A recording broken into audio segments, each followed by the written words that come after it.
Hello，大家好，我係 David 啦。咁今日想同大家分享一下咧，就係講神去呼召我哋服侍嘅時候，究竟佢睇重嘅係啲乜嘢咧？最近牧師咧喺講道入邊咧就講到主耶穌3次問彼得：你愛我比這些更深嗎？然後當彼得3次都回應咗佢嘅時候，主耶穌就同佢講：你去餵養我嘅羊，你去餵養我哋嘅羊。佢將佢自己嘅羊去交託付俾彼得，去繼續嘅嚟到去帶領、去照顧、去看顧、去牧養佢哋。神要睇我哋嘅唔係我哋嘅能力，唔係我哋才幹，而係我哋嘅內心。好明顯，彼得咧其實係一個漁夫啦。如果大家知道，佢唔係一啲知識分子。佢唔係一啲好有經驗嘅一啲軍官啊，或者一啲管理啊，或者係做啲咩嘅嘢可以令到佢去牧養主耶穌嘅羊。但係主耶穌係咁樣揀選佢。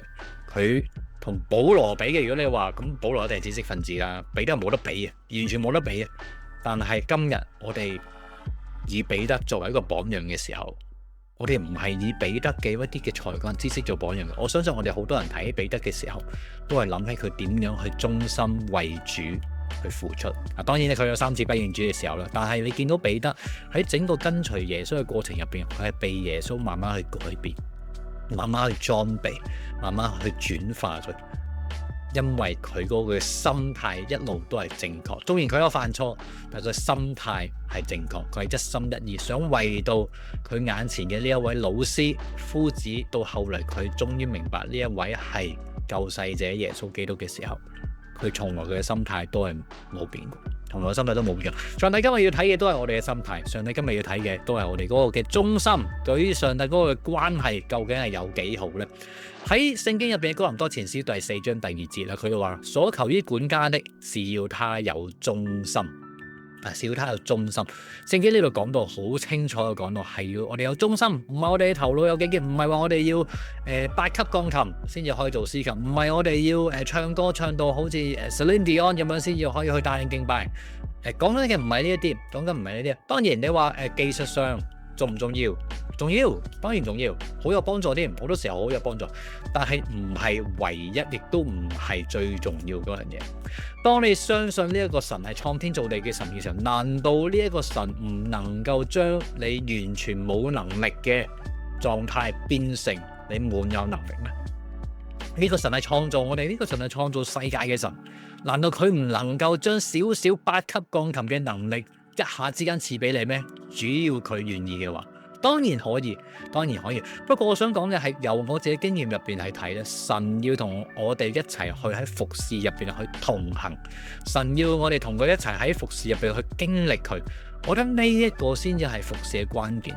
其實結果唔重要，結果唔重要。好多時咧，我去同其他朋友分享咧，我都有一個例子就係當我哋去幫教會做一個嘅派傳單嘅工作，譬如我哋派傳單，我哋喺街頭報道，我哋派傳單。好啦，我攞住50張傳單，我哋攞住50張傳單。嗰日我去派，到嗰日嘅服侍結束嘅時候，我望下我自己手，我只係派出咗1張，只有1個人接收咗我嘅傳單，我就覺得哇！係咪我唔適合做呢個服侍咧？係咪我派傳單嘅時候講嘅嘢唔啱咧？係咪我嘅語氣唔好？係咪我嗰個嘅表情唔夠吸引定點樣咧？定係我可能miss 收咗啲行過嘅人定點樣？定係我衣着有問題咧？定係點樣咧？點解我淨係派得1張嘅？點解其他人可以派晒？點解我淨係派得1張？我覺得我失敗，我失敗，我唔可以再做呢個服侍。我冇派傳單嘅恩賜 ，OK？ 我冇派傳單嘅恩賜。我唔知派傳單有冇恩賜啊？聖經冇講呢樣嘢。我冇派傳單嘅恩賜，所以以後唔好再揾我。但係你有冇諗過呢個服侍所謂嘅成功與失敗？首先第一，冇成功與失敗。成功與失敗咧，只係喺人眼中看起嚟有嘅嘢。成功與失敗，人好中意都去 judge 一樣嘢，究竟係咪成功或者失敗嘅？人好中意去俾分數嘅。但係上帝喺呢件事入邊。其實上帝嗰個心意，可能根本就唔係志在於你派出有幾多傳單啊，可能佢志在嘅就係想讓你喺派傳單呢一個服侍入邊去經歷神，你覺得你派嘅傳單只能夠派1張係失敗咩？唔係你嘅能力啊，可能係當你坐低嘅時候去諗下，其實可能你發現，原來我當初接受呢個服侍嘅時候，就係覺得，派傳單啫嘛 ，so easy，咁就咁派完出去，10分鐘我派完啦50張。可能上帝係要校正你呢個驕傲嘅心態，可能或者上帝係要去有一啲嘅磨練俾你，可能上帝眼中呢一個服侍嘅成功，就係讓你去感受到上帝嘅嗰個嘅教導。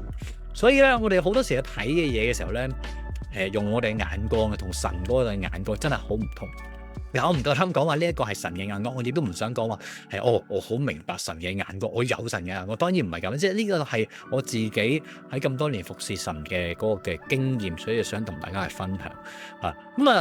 俾一個例子大家咧，當我哋去揾人去幫我哋手做嘢嘅時候啦，就好似神去揾一啲人去幫佢手去做一啲嘢嘅時候，當然神嘅工作唔係話冇咗我哋唔得，神嘅工作唔係冇咗唔得，而係當我哋淨係睇呢一個層面嘅時候，神要尋找一啲人去服侍嘅時候。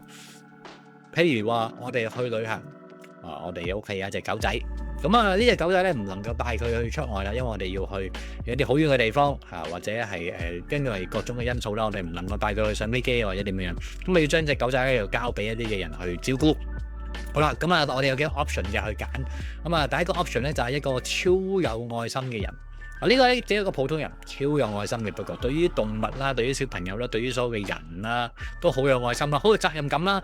佢會準時嘅去餵呢隻狗啦，去俾佢飲水啦、沖涼啦，帶佢去出去散步啦，亦都 make sure 佢唔會走失啦。全日都會陪住佢啦，甚至乎會留意佢嗰個身體上嘅變化啦。如果佢有唔舒服咧，仲會主動去帶佢睇醫生咧。呢一個人咧真係滿有愛心。滿有愛心，將隻狗當成係佢自己嘅一樣。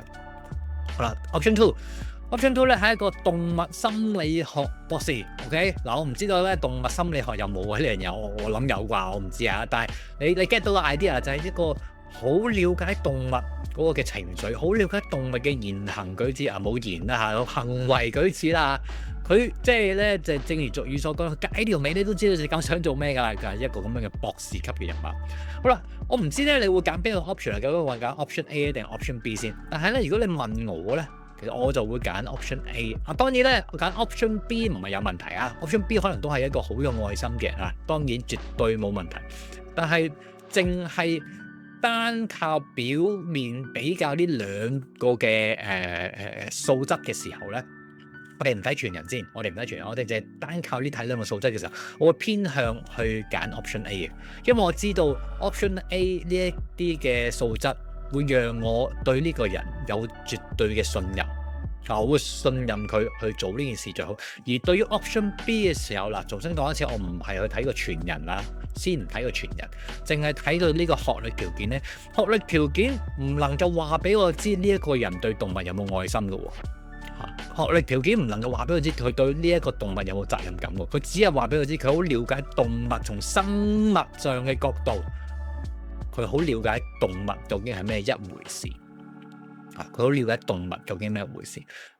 其實神今日都係一樣啦，去尋找一啲人去服侍嘅時候，佢着重嘅係嗰個嘅忠心，佢着重嘅係我哋會唔會100% 去投入喺呢一件事，好有責任感嘅將佢嚟到去完成嚇。喺撒母耳記入邊都講到啦，即係人睇人嘅外表，但係耶和華睇嘅卻係我哋嘅內心。